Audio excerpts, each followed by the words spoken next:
Victor Calise became the New York City Commissioner for People with Disabilities in June 2012.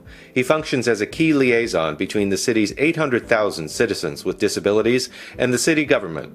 His office has spurred initiatives to improve transportation accessibility and employment training for the disabled. Guest interviewer Charles A. Archer recently met with the commissioner at his office. Hi, this is Charles Archer. I have the opportunity today to have a conversation with Commissioner Victor Calise from the New York City Mayor's Office for People with Disabilities. Got that Welcome, right. Commissioner. How are you? Great. Thank you for having me. So then what does your office do for people with disabilities? I often think about that every day.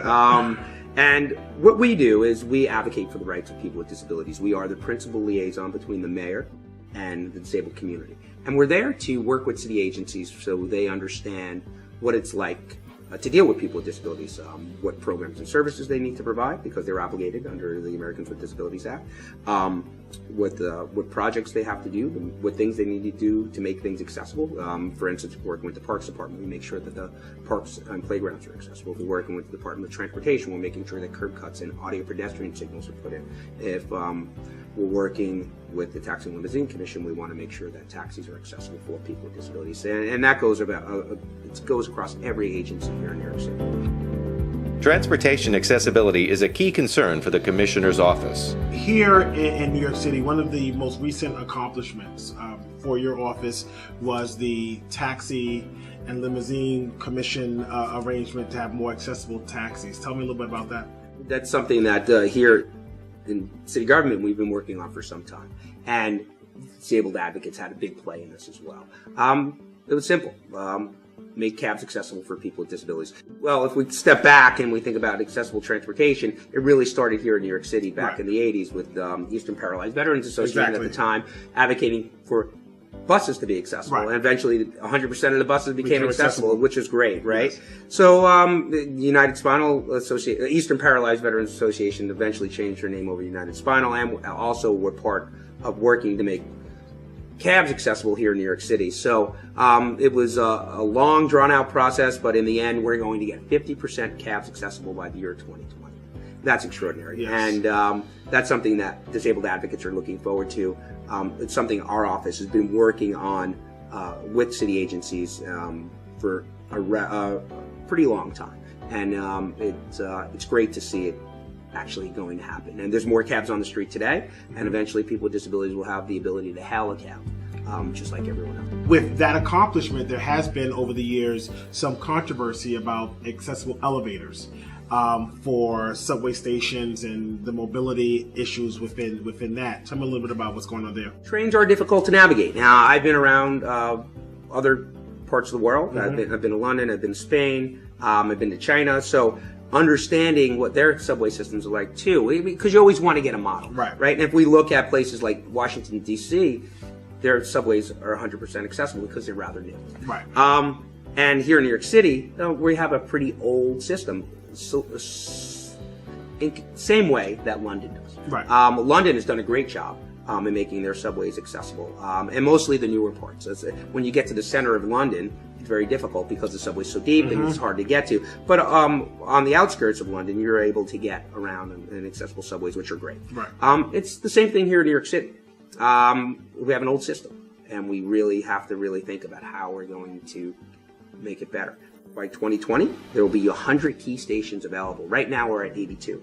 So we've got a little bit more to go, and that'll be helpful. But the MTA is always thinking and trying to think, because we work with the MTA and we're trying to figure out ways to get more elevators in. So when they're doing capital projects, they're installing them. And the 2nd Avenue subway line, the first phase will be done by 2016, and that's going to provide all accessible. That's almost around the corner, actually. All right around the corner, and all of those stops will be accessible on the second Avenue because it's new construction. Right. The extension of the 7 line will be the same thing. They're all going to be accessible. So as we move forward and start adding newer subways, systems and expanding those lines, they will be accessible because they have to be under the ADA. The problem is getting to the old system, right? And maintenance on the elevators are an issue.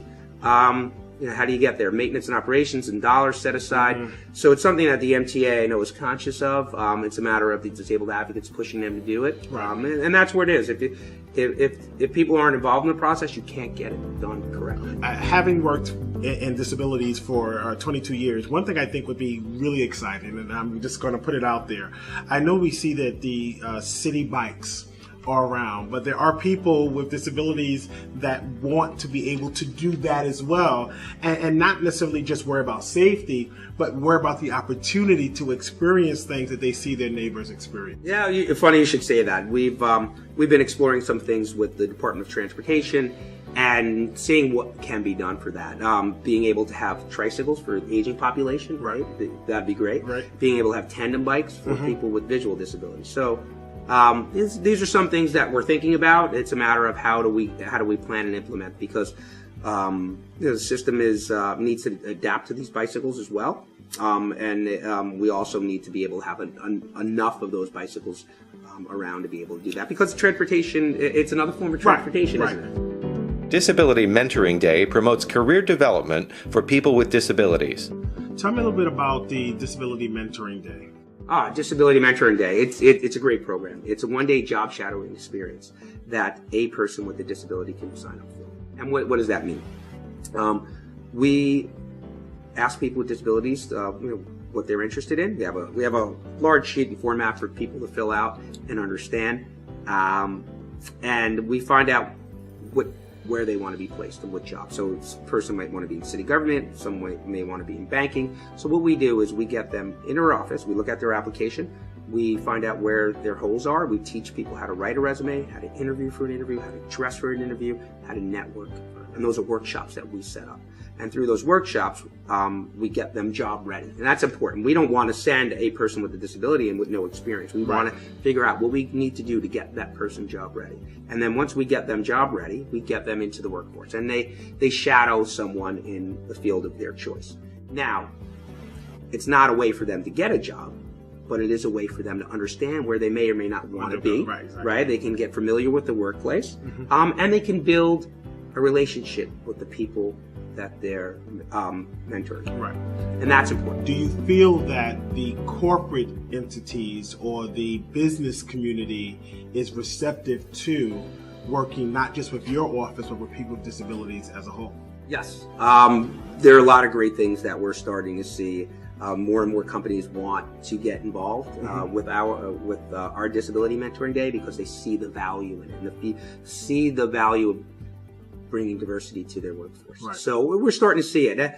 We want them to hire more people. Exactly. And that's our goal. But that's going to take some time for lots of different reasons, right? You got to break down those barriers that exist and have people believe in disability and show that person with a disability can do the same thing you are. Exactly. You might just need a little bit more help. And if you give them that little more help, what are they going to do? They're going to be reliable employees. They're going to be the people that are going to all the time, show up all the time, right?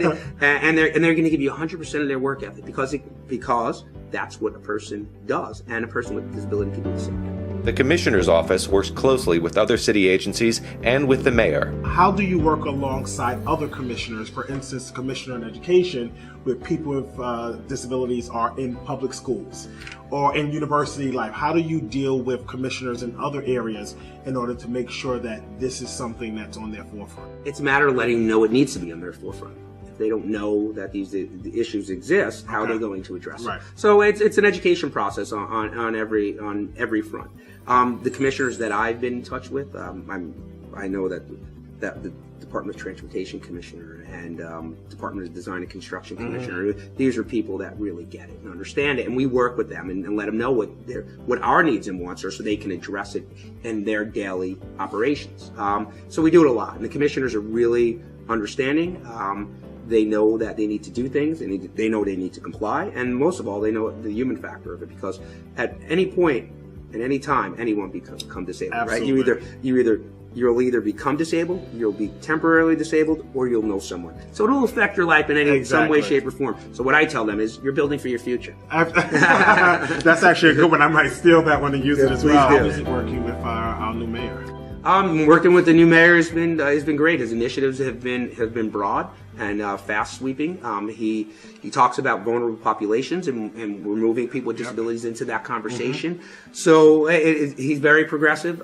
We believe our agenda is progressive with it, so it fits that well, and people with disabilities fit right into his agenda. Commissioner, what is your vision and mission for New York City? Well, we are the greatest city in the world, as you mentioned.